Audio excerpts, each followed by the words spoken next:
Bonjour à tous.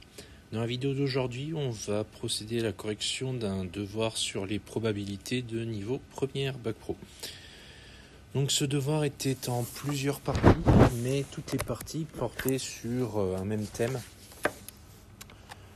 qui était l'efficacité des vendeurs d'une grande enseigne de bricolage.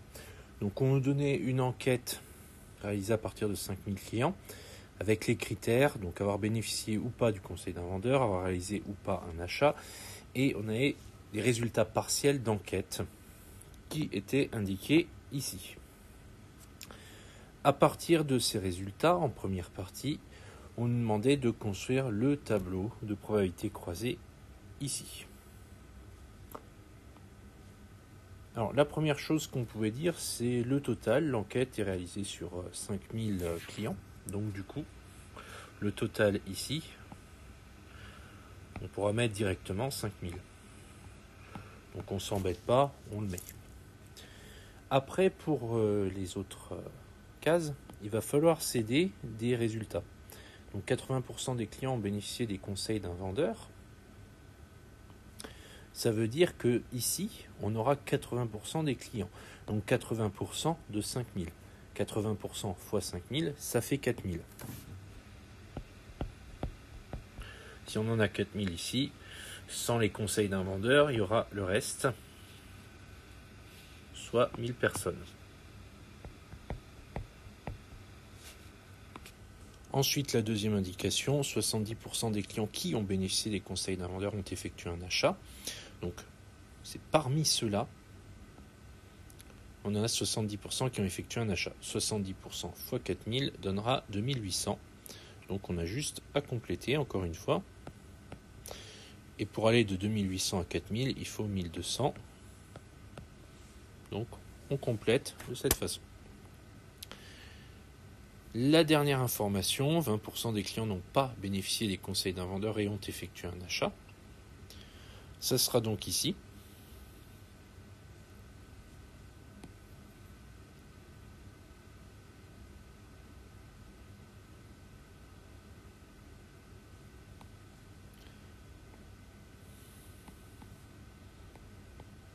On obtiendra 200 puisque 20% de 1000 fait 200. Le complément 800. Et après, pour trouver dans la colonne totale, on fait la somme de 1800 plus 200 donnera 3000.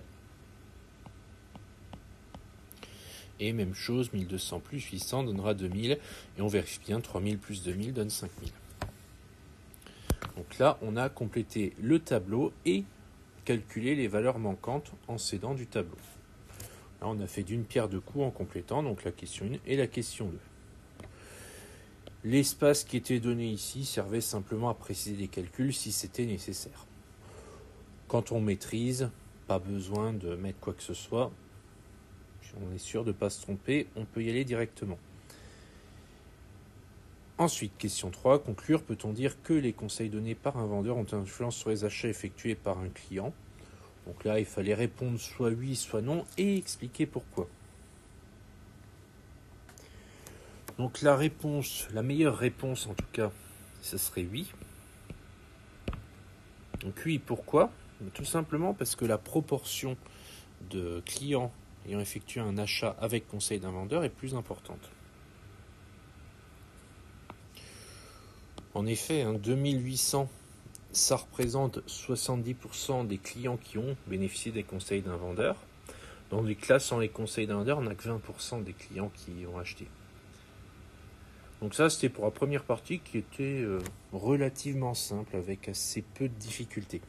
D'autant plus qu'en partie 2, on nous donnait un tableau de probabilité croisée qui était en fait le tableau qu'on attendait dans la partie 1.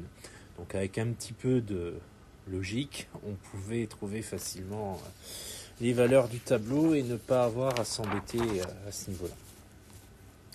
Donc faites toujours attention dans les devoirs, surtout quand il y a plusieurs parties sur un même thème, de regarder les parties suivantes des fois qu'il y ait des indications. Donc dans la partie 2, il fallait utiliser le tableau pour, dans un premier temps, relever le nombre de clients ayant effectué un achat, ensuite n'ayant pas effectué d'achat, et enfin ayant reçu le conseil d'un vendeur et effectué un achat. Donc bah là, on lit simplement le tableau, hein. Nombre total de clients qui ont effectué un achat, on avait trouvé 3000. Qui n'ont pas effectué un achat, il y en avait 2000. Et qui ont reçu le conseil d'un vendeur et effectué un achat, on était à 2800.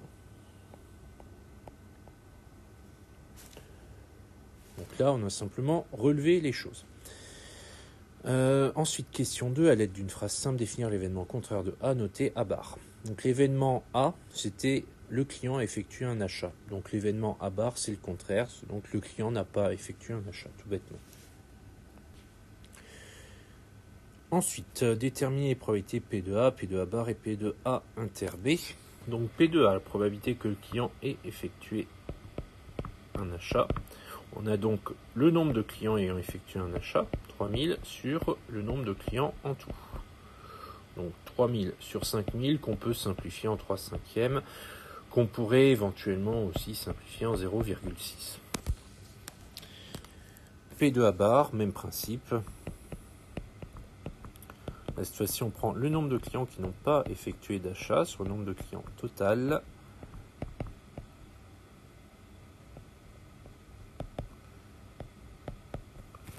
Et on fait le calcul de la même façon. Enfin, le dernier, P de A inter B. Celui-là a été légèrement plus dur. Alors, inter, c'est et. Il fallait A et B en même temps. C'est-à-dire le client a effectué un achat et a reçu le conseil d'un vendeur.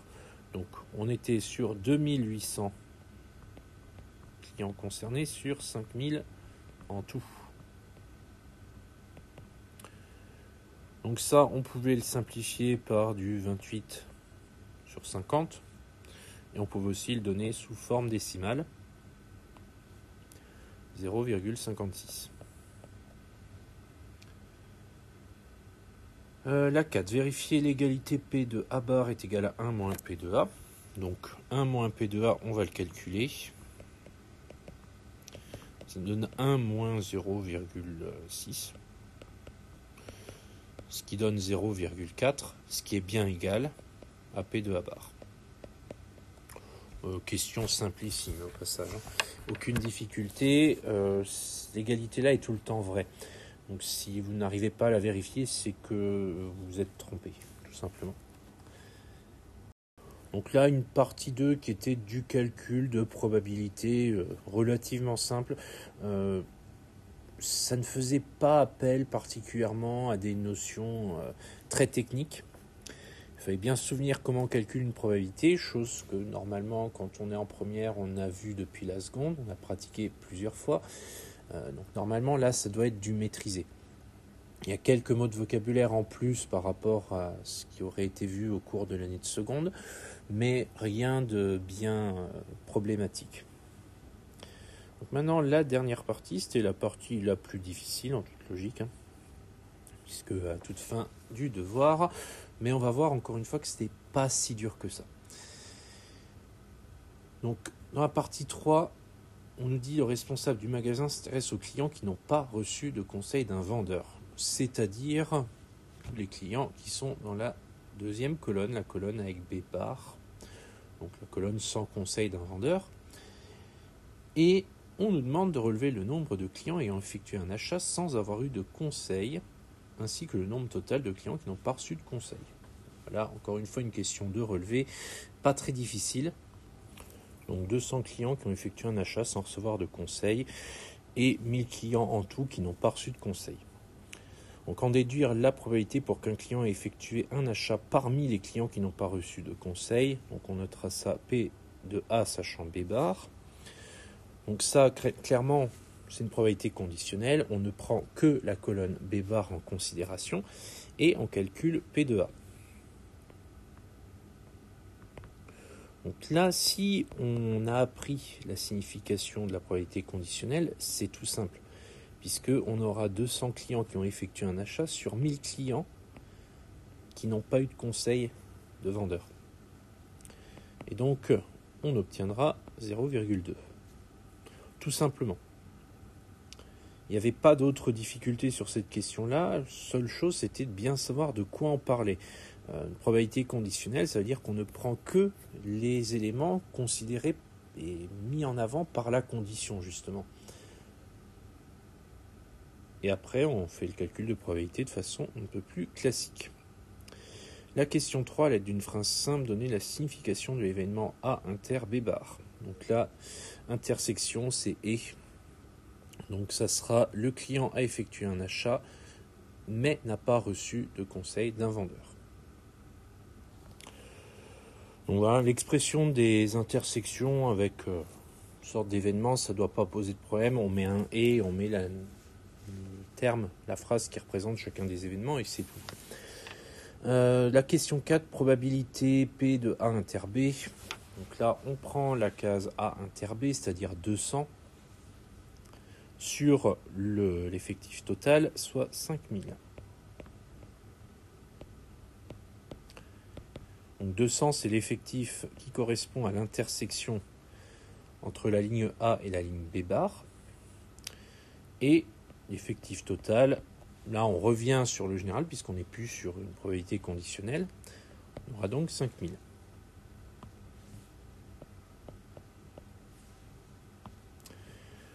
Ensuite, calculer P de A inter B bar sur P de B bar.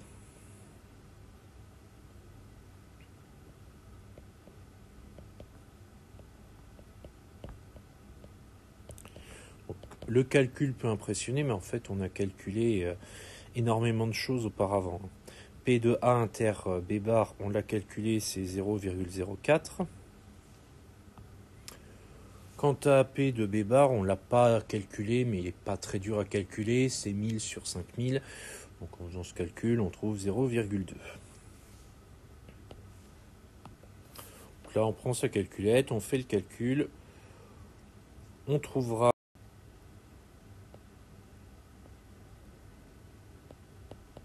ce sera 0,2. Comparer cette valeur obtenue à celle de P de A sachant B bar, elles sont identiques.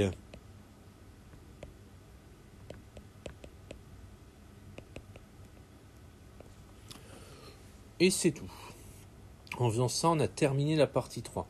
Alors, je rajouterai une petite information. Si P de A inter B bar sur P de B bar est égal à P de A sachant B bar, c'est tout simplement parce que c'est la méthode de calcul d'une probabilité conditionnelle quand on n'a pas de tableau sous les yeux et qu'on n'est pas capable pas en mesure de mener un raisonnement pour le trouver par d'autres méthodes.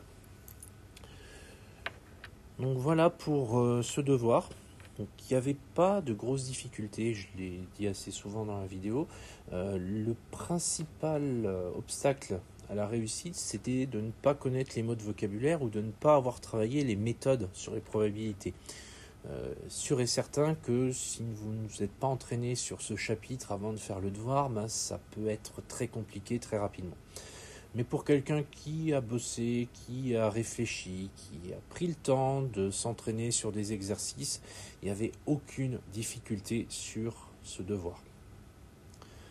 Les définitions de cours, elles ne sont pas nombreuses, et quelques-unes, notamment l'événement contraire, l'événement conditionnel, si elles sont connues, ça permet de passer la plupart des questions difficiles sur les probabilités niveau première. Et après, tout le reste, c'est que de l'entraînement. C'est que du calcul de probabilité assez simple. Avec un bon entraînement, on y arrive facilement. Sans entraînement, par contre, encore une fois, c'est plus difficile. Donc là, c'est à vous de voir. Si vous avez trouvé ce devoir difficile, entraînez-vous. Si pour vous, ce devoir vous paraît simple, eh bien, tant mieux, c'est que vous avez compris. Donc si vous avez des questions par rapport à la correction, n'hésitez pas à me les poser. Je répondrai avec plaisir. Et sur ce, je vous dis à bientôt.